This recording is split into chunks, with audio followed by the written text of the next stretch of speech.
don't have enough education to be a thought leader. No one would pay me to coach them. I'm not a speaker. I have panic attacks every time I get in front of an audience. There's no way I could write a book. Do any of these sound familiar? For years, I beat myself up every time I thought about stepping into the leader who I needed to be. Because every time that I was going to step into that leadership position, my brain would chime in with some really unhelpful advice. The reality was I had everything I needed. I just didn't know how to get it out into the world in a way that others would understand. These thoughts weren't really true. They weren't helpful, and they certainly weren't helping me build myself as a thought leader. What I was ignoring was the fact that I had unique experiences, a unique way of looking at the world. My unique voice was my leadership tool. It allowed others to see my ideas through a unique lens. Now, this is exactly what you can do. Your ideas are your leadership tools. And this all comes down to perspective. That's what I'm really talking about here. Perspective is one of those things that we don't spend a whole lot of time thinking about. But yet, it's the thing that drives everything we do. What we're really talking about here is doing the inner work. Stepping into your authority as a thought leader is really about understanding first the perspective you have on who you are, what you know, and how you show up to convey those very things. So your leadership mindset is the thing that drives your success or lack thereof as a thought leader. Let's start off with how you perceive yourself. Take a moment and write down some words that would describe how you see yourself. Now, I'm going to challenge you a little bit because now I want you to write down some words about how you believe your audience perceives you, not how they actually perceive you, because truthfully, you don't know that. Now, I want you to compare the two lists. What do you see that's different? How you perceive yourself and how you perceive audience perceives you actually creates how the audience really perceives you. And when we have some differences in those two lists, what happens is our audience is perceiving our own inner turmoil. Our own inner critic starts to speak louder than the value that we're bringing. And so when we are showing up in that place of discordance, what happens is our audience doesn't actually connect with us. And in some cases, doesn't believe us. So aligning how we see ourselves and how we believe the audience sees us is really the biggest task we have in stepping into our thought leadership. So aligning how we see ourselves and how we perceive that the audience sees us is really step number one in you becoming a thought leader. Because choosing a helpful perspective is the first step. It is a triangle. How I perceive myself, how I perceive that others perceive me, equal how I actually am perceived. If you think of math, it's like any mathematical equation. A triangle, there's a truth to it. Define two sides, one side, two sides. The third side gets defined for you. And as I said, if there is a discordance or a difference in how I perceive myself and how others perceive me, that is picked up by the audience and they don't connect with you. So the first step is to choose how you want your audience to perceive you. Now, I'm not suggesting that you fake it till you make it. Believe me, that never works, because as soon as you get into the words of faking it, you're in fact choosing an unhelpful perspective. So what I am saying, however, is that find the places where you believe who you are. Find the areas where you feel most comfortable and show up in those places, in that information, from those places of confidence. By creating a confident perspective, what you're doing is helping the audience to connect more deeply with your content, with your ideas, and with your value. When we see people who are fully in their value, when they are fully in a confident perspective, we see it not only in how they're conveying information, but we see it in the set of their body. We see it in their shoulders, in their eye contact, we see it in their smile, and we hear it in the language they use and the stories they tell. How we convey our information is largely dependent on how we perceive ourselves. So when we're perceiving ourselves as having value, it shows in everything we do and everything we say. And the truth is, as a leader, it's your job to be a professional communicator. So learning how to convey that information through your words and through your actions is essential. What we're really talking about here is your mindset, the mindset that you take with you wherever you go. And if you are stepping into your thought leadership, that mindset is essential. Now, when I'm working with thought leaders, and I've worked with literally thousands of thought leaders, I can tell you that the way in which we look at how they show up is really through two very specific points. One is the way in which they emotionally connect with their audiences. And two is the confidence in the knowledge that they bring. Now, these two measures can be plotted on a chart. Imagine sort of a graph. On one side, we've got emotional connection, and on the bottom, we've got confidence in the knowledge that you bring. When you're thinking of it in this way, we start to see people sort of plot into various areas. Somebody who wants to step into their thought leadership but is having difficulty might live all the way over to the right on the confidence in your knowledge side and sort of lower down on the emotional connection side. Now, I would call these people experts. They're really confident in the knowledge that they have. In fact, that's where they like to stay, in the area of facts and data knowledge. And they convey information to us in a way that really speaks to the expertise that they have. It's important to them that we know all of those facts and data, and those are really important things. However, they don't like going into the softer side of emotional connection and influence.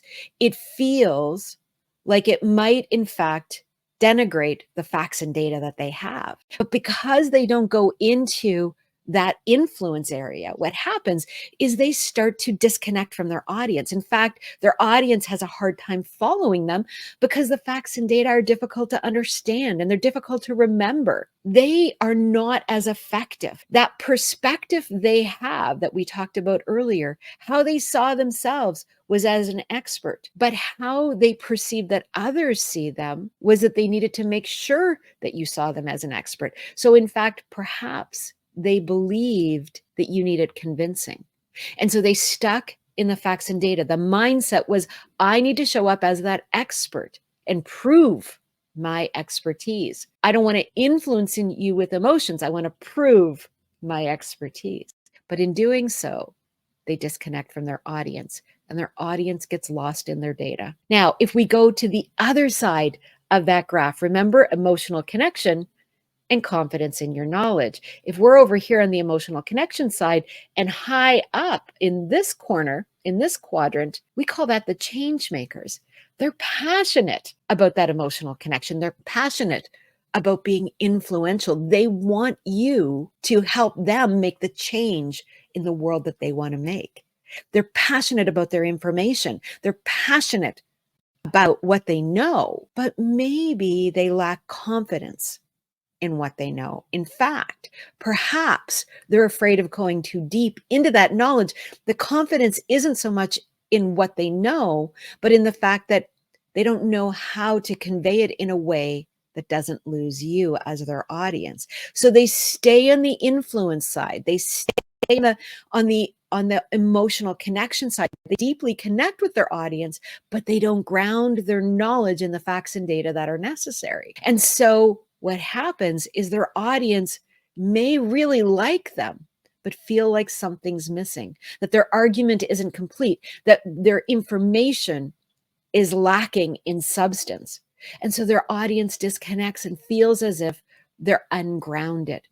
So change makers and experts are kind of both fighting the same challenge, that they're not deeply connecting with their audience. But the reason that they're not deeply connecting is because their perception of themselves and their perception of how the audience sees them is out of alignment.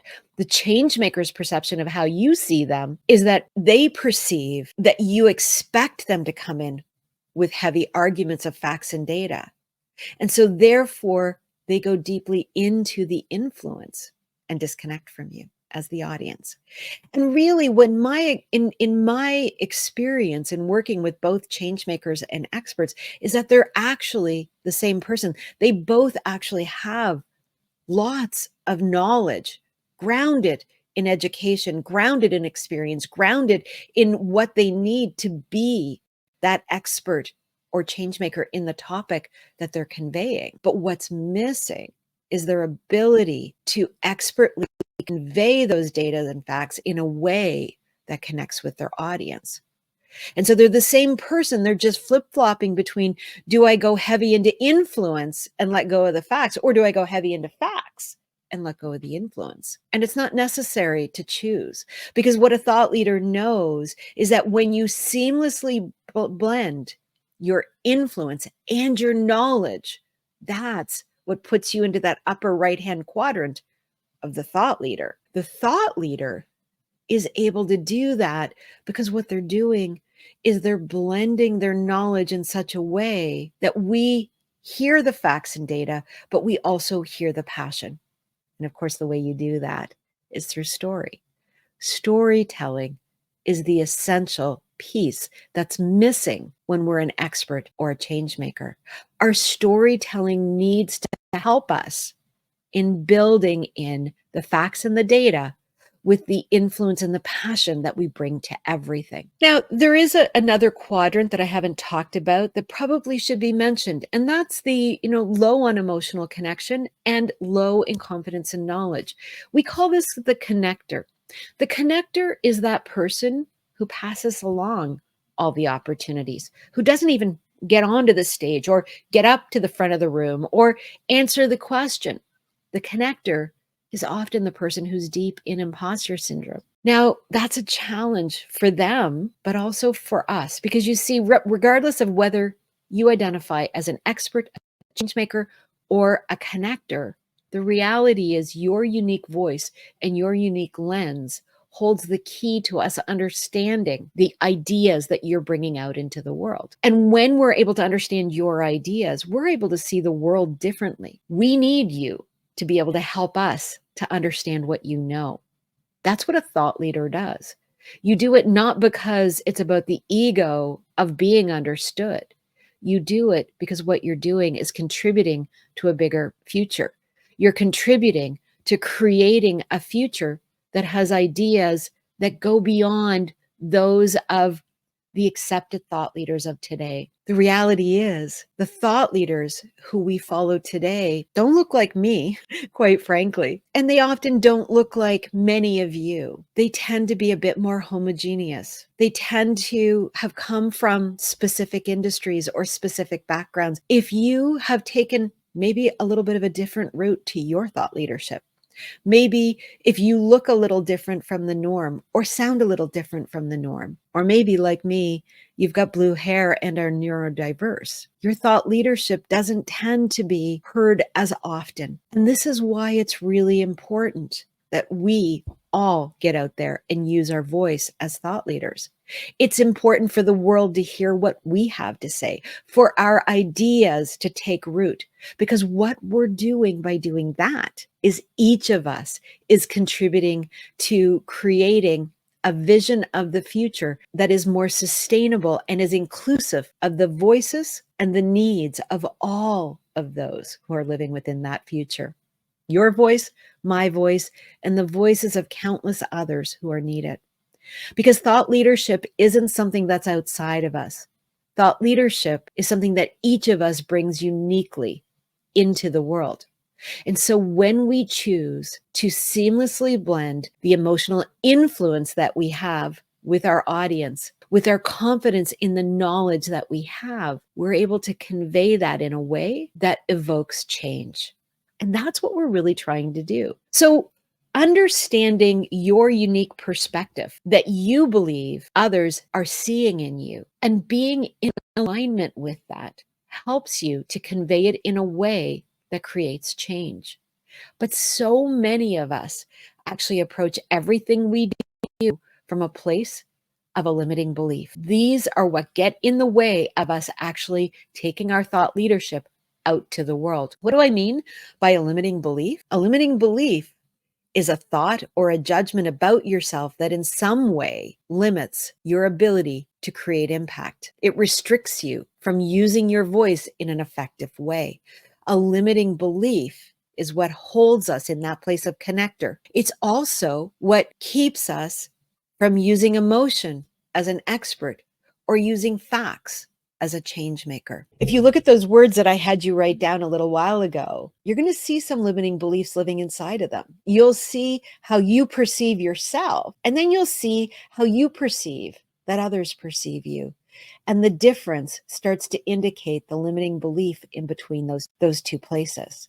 So, what limiting beliefs are holding you back, and how do you surface them so that you can change them? The first thing we need to do is to surface those limiting beliefs.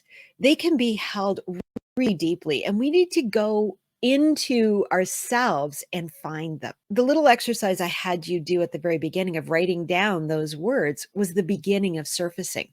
Now, I want you to take a couple of moments and I want you to think about writing down some statements using the following prompts. I'm just I can't. No one would ever. I hate it when. Using each one of these prompts, I want you to finish the sentence with something that has been holding you back. I'm just a clerk. I can't possibly be a thought leader.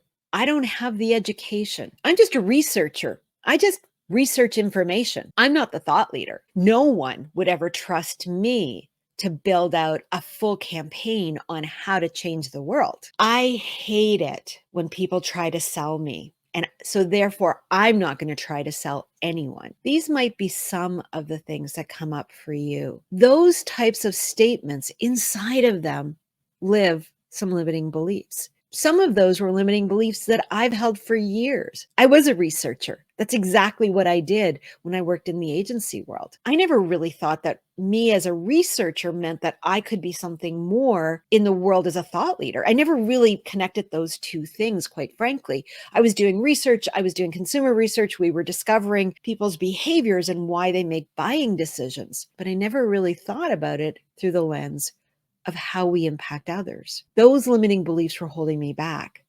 And as I stepped into my thought leadership, working with thought leaders, I had to review some of that. I had to see that my original thoughts had benefits, that they had value to the world, and that the way that I saw the world that was helpful for others.